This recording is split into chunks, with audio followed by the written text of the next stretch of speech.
Ce vendredi 20 mars 2020, les pays ayant le français en partage ont célébré ensemble le national de la francophonie.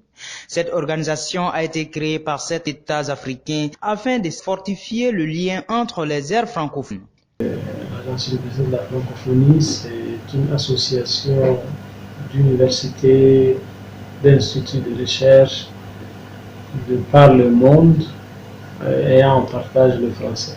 Donc, cette association est présente sur tous les continents. Elle compte environ 1000 membres. Et au Mali, elle compte une dizaine de membres qui comptent toutes les universités publiques, les grandes écoles et certaines universités privées.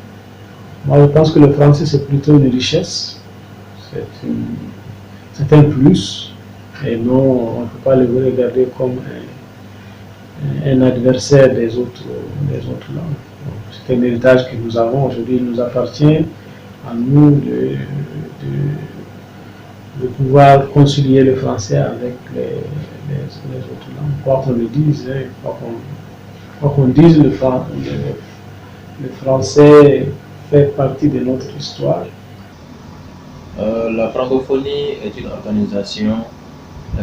Ce mot, il est né en 1880 sous le plume d'un géographe français du nom de Reclus, qui en ce temps c'était un néologisme qui signifiait tout État parlant le français.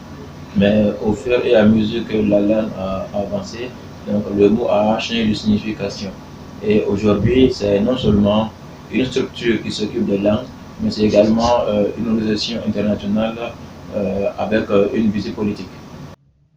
Cette organisation, en plus de la promotion de la langue française et culturelle, permet aussi aux Africains d'adopter une bonne politique linguistique. Ce qui est de la relation française et nos langues, je dirais que le français est loin d'être un frein, et même un point intéressant pour nos langues. Vous n'êtes pas sans savoir qu'ici, le français est non seulement une langue passerelle, mais également une langue officielle.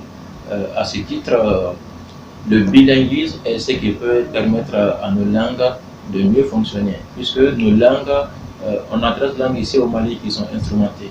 Et ces 13 langues instrumentées, si vous le voulez, ont moins d'instruments réellement et sont moins enseignés dans nos classes, dans nos écoles. Par conséquent, le français, travaillant avec ces langues-là, les bilinguismes permettent de rendre nos langues plus efficaces. Donc le bilinguisme aujourd'hui est ce qui est prôné dans le monde entier et ce bilinguisme est extrêmement important pour nos langues. Bon, contrairement à ce que beaucoup de gens pensent, moi je trouve que le français ne constitue pas un obstacle à la promotion des langues locales au Mali. On appelle communément les langues nationales. En fait, les langues sont obligées d'être ensemble et dans cette gestion des langues en partenariat, je crois que nous devrons être capables de trouver les méthodologies appropriées pour qu'une langue ne constitue pas un obstacle à l'apprentissage des autres langues. Donc moi je crois que les français et les langues nationales ont intérêt à être ensemble dans un environnement où l'une ne peut exister sans l'autre. Donc, pour que ces deux langues puissent bien sceller leur partenariat, il faudrait qu'on ait des méthodes. Parce qu'aujourd'hui, en fait, c'est ce qui pose problème. Il n'y a pas de méthode appropriée pour l'enseignement de ces deux langues-là de façon concomitante. Mais si on revoit un peu nos méthodes d'enseignement, on verra bien que c'est bon pour les deux langues. Le français aidera à apprendre la langue nationale et vice-versa. Et pour ce faire, il faut qu'on donne ce travail de méthodologie aux spécialistes, à ceux qui en ont les compétences. Le thème de cette année, qui est Francophonie de l'avenir, coïncide aussi à la fête du cinquantenaire de l'organisation, suite aux mesures prises par les autorités maliennes pour la lutte contre le Covid-19. Cette journée n'a pas été fêtée comme les autres années précédentes. La région Afrique de l'Ouest qui a vu en fait la naissance de cette organisation, parce qu'il y a 50 ans de cela, l'OIF est né en fait à Niamey. Donc je pense qu'il y avait des festivités grandioses étaient prévues. N'eût été la pandémie, nous à notre échelle malienne, nous avons voulu faire un certain nombre d'activités parmi lesquelles on peut citer les journées portes ouvertes où on avait prévu de présenter une bibliothèque numérique conçue par l'AIF qui s'appelle la bibliothèque du nouvel espace universitaire francophone.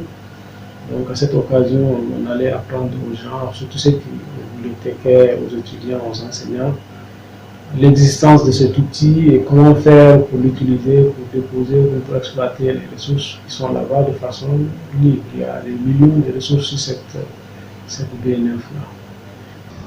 Bon, c'est d'abord souhaiter joyeux anniversaire. Donc, en ces temps où le coronavirus fait des ravages, la francophonie fait ses 50 ans. Donc, il ne faut pas oublier de faire ce clin d'œil à cette organisation et à cette langue qui nous réunit tous. Voilà, et donc en tout cas, je souhaite joyeux anniversaire à la francophonie. Et ces 50 années ont été marquées, si vous voulez, par plusieurs événements, à la fois linguistiques et politiques. Il y a eu des organisations, il y a eu des sommets, il y a eu des appuis pour le développement des pays et pour le développement linguistique, voilà, dans différents États. Et tout cela, c'est ce que je retiens un peu de la francophonie. Il faut noter que la création de la francophonie a resserré le lien entre les aires francophones. Elle continue à œuvrer pour la paix et la sécurité dans ses pays membres.